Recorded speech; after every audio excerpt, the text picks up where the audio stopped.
Hello, everybody. My name is Junior Bar with Team IRG, and today we have another episode of the Des Moines Metro Market Update for July 2025. And alongside me, we have my business partners right here, starting with Mr.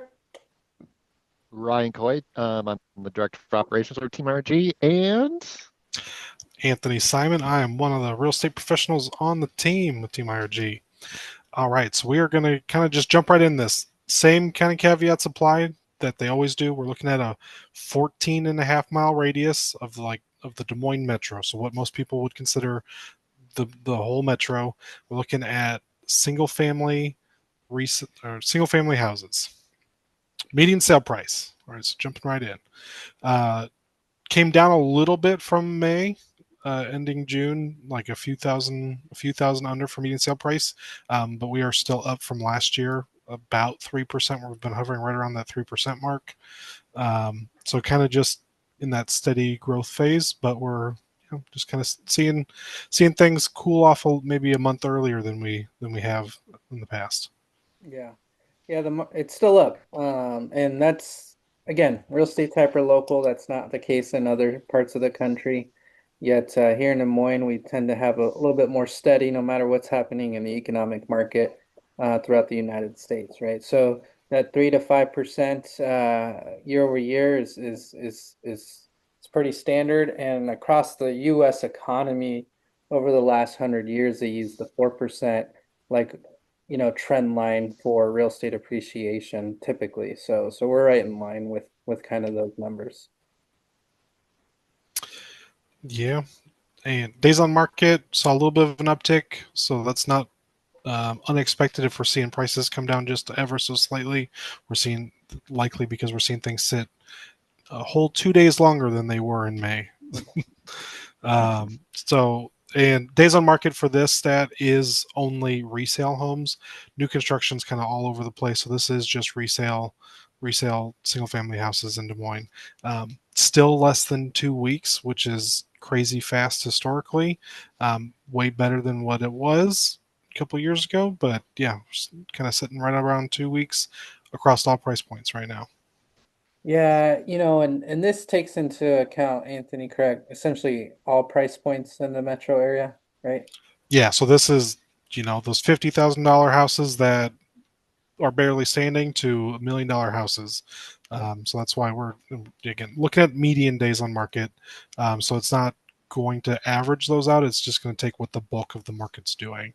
Yeah.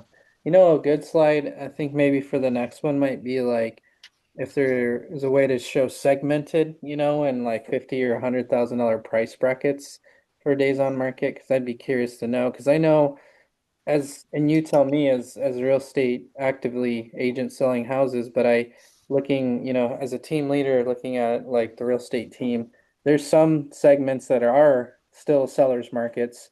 Some are in buyer balance, balanced markets.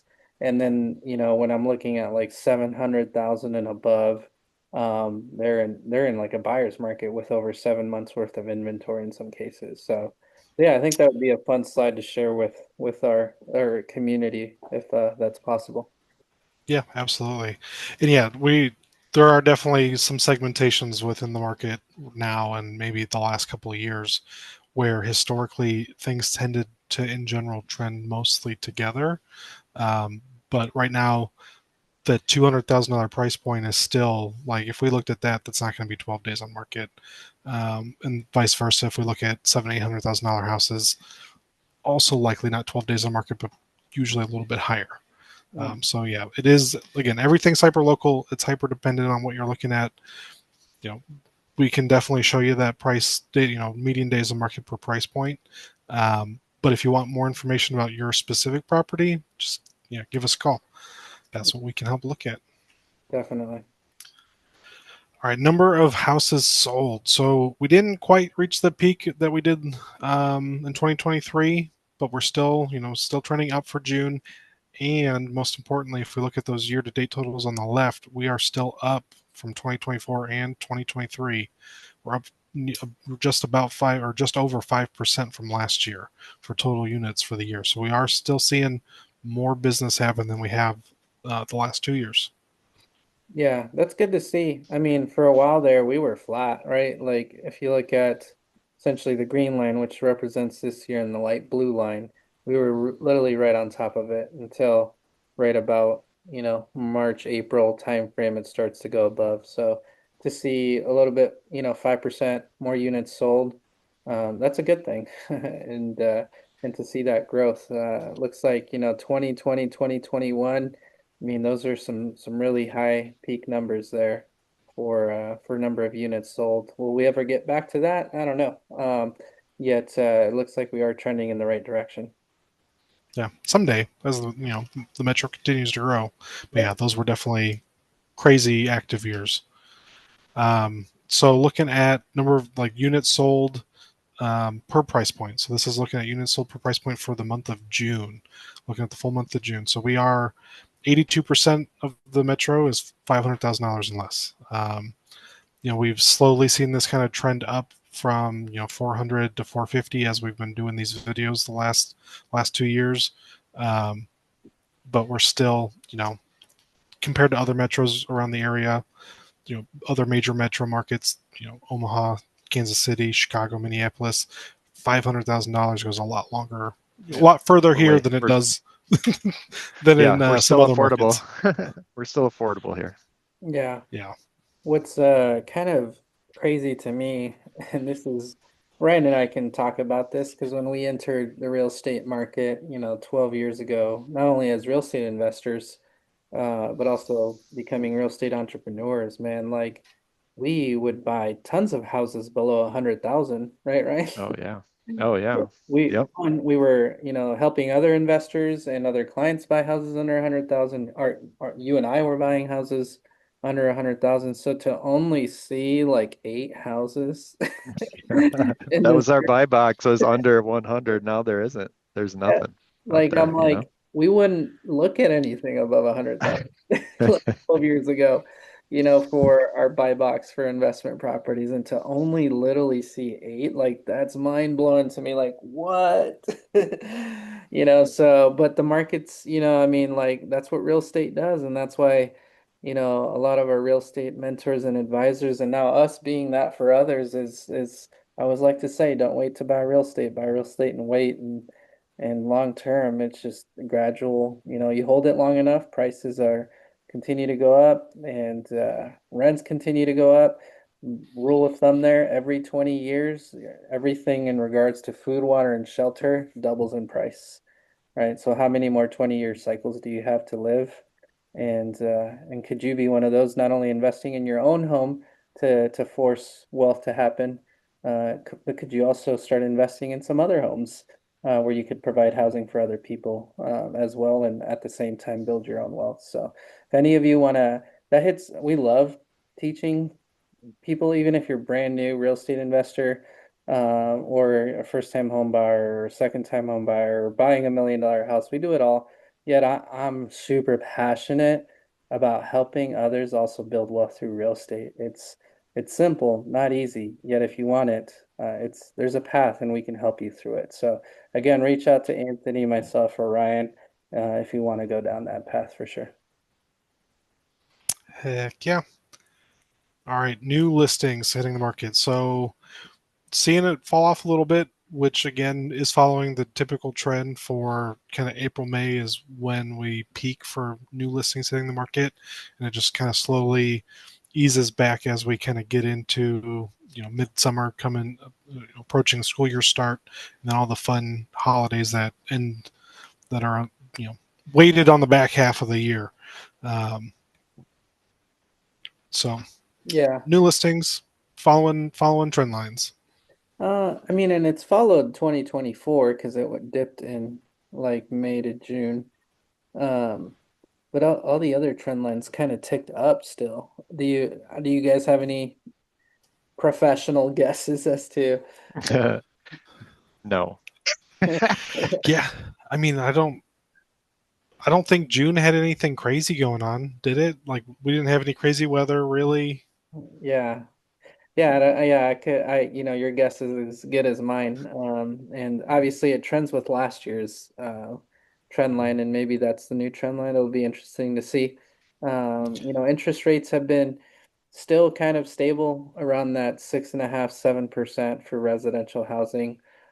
This year it wasn't as volatile as, I could understand last year when it was a lot more volatile, and I think that's maybe what we said last year. Interest rates are kind of like all over the place, and yes, this year they're pretty stable. So anyhow, we'll see what June into July brings us to see what this trend line does.